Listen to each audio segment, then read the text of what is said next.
السلام علیکم۔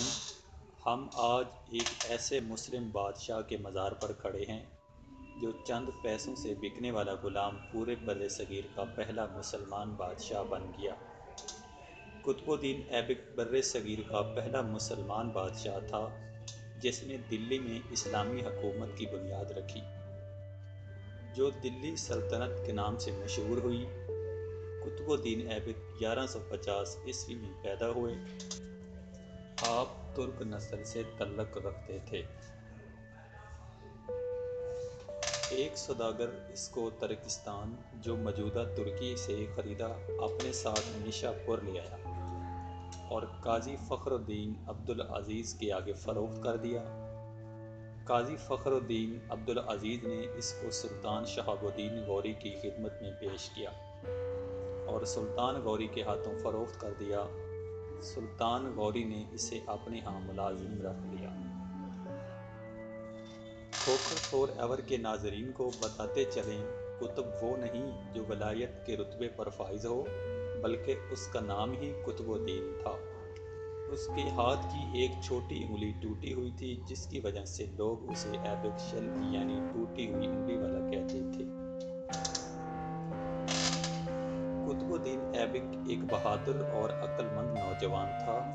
اس نے رفتہ رفتہ اپنی صلاحیتوں اور وفاداری کی بدولت سلطان غوری کے دل میں ایسی جگہ بنا لی کہ 1192 عیسوی میں سلطان محمد غوری نے دلی اور اجمیر فتح کر کے قطب الدین کو ان کا گورنر مقرر کیا۔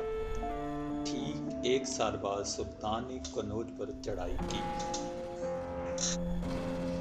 پرتھوی راج چوہان کو شکست دی، جسے ہندو اپنا ہیرو سمجھتے ہیں۔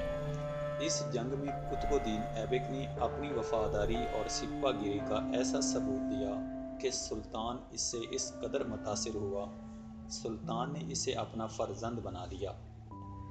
سلطان محمد غوری کی اپنی کوئی اولاد نہیں تھی۔ فرمان فرزندگی کے ساتھ ساتھ سفید ہاتھی بھی عطا کیا گیا۔ اس زمانے میں سفید ہاتھی بادشاہوں کی نظر میں بہت قیمتی تحفہ ہوتا تھا۔ قطب الدین ایبک کی قسمت کا ستارہ فل عروج پر چمکتا گیا۔ اس کی فوجیں گجرات، راجپوتانہ، گنگا جمنا کے دوآبہ بہار، بنارس اور بنگال میں نصرت کا پرچم لہراتے ہوئے داخل ہوئیں۔ جب سلطان محمد غوری 15 مارچ 1206 عیسوی کو جیلم کے قریب گکھڑوں کے ساتھ جنگ میں مارا گیا تو ایبک نے جون 1206 عیسوی کو لاہور میں اپنی تخت نشینی کا اعلان کر دیا۔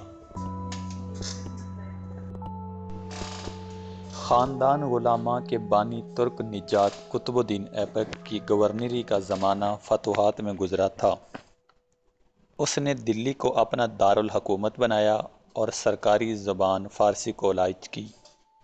تخت پر بیٹھ کر اس نے اموار سلطنت پر توجہ دی۔ اس نے فصل پر لگان کا حصہ بہت کم کر دیا، جس سے اس کی رعایا بہت خوش تھی۔ جرائم کی سزا بہت سخت تھی۔ انتظام حکومت فوجدارانہ تھا،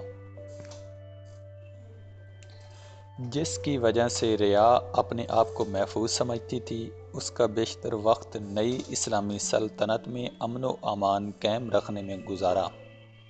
عالموں کا بڑا قدردان تھا اور مانگنے والا کوئی سوالی آ جاتا تو اسے بے پناہ دیتا، جس کی وجہ سے تاریخ میں لکھ بخش کے نام سے مشہور ہوا۔ قطب الدین ایبک نے اپنے دور حکومت میں دلی میں 1199 میں قطب مینار بنایا، جو اینٹ سے بنا ہوا دنیا کا سب سے بڑا مینار ہے، جس کی بلندی 238 فٹ ہے۔ اس کا ڈایا میٹر 14.3 اور اس کی سیڑھیاں 379 ہیں۔ مینار پر قرآنی آیات لکھی ہوئی ہیں جو اپنی مثال آپ ہیں، جسے دیکھ کر عقل دنگ رہ جاتی ہے۔ اس کے علاوہ دلی میں مسجد قوت اسلام اور اجمیر میں 2.5 دن کا جھونپڑا مسجد بھی بنوائی۔ قطب الدین ایبک کی وفات کے بارے میں کھوکھر فور ایور کے ناظرین کو بتاتے چلیں کہ آپ کی وفات ایک حادثے سے ہوئی۔ ہوا یوں کہ نومبر 1210 عیسوی میں لاہور میں پولو کھیلتے ہوئے گھوڑے سے گر کر شدید زخمی ہو گئے اور زخموں کی تاب نہ لاتے ہوئے یہ دنیا فانی سے کوچ کر گیا۔ قطب الدین ایبک کا مقبرہ لاہور میں انار گلی بازار کے پہلو میں ایبک روڈ پر واقع ہے۔ ایبک روڈ، اس روڈ کو قطب الدین ایبک کے نام سے موسوم کیا گیا۔ آج یہ مقبرہ مجاہد اسلام کی شان و شوکت سنبھالے کھڑا ہے۔ تو یہ تھی دوستو آج کی ویڈیو۔ امید کرتا ہوں آپ کو یہ ویڈیو پسند آئی ہوگی۔ پلیز ویڈیو کو لائک شیئر کریں۔ ملیں گے نیکسٹ ویڈیو میں۔ اللہ حافظ۔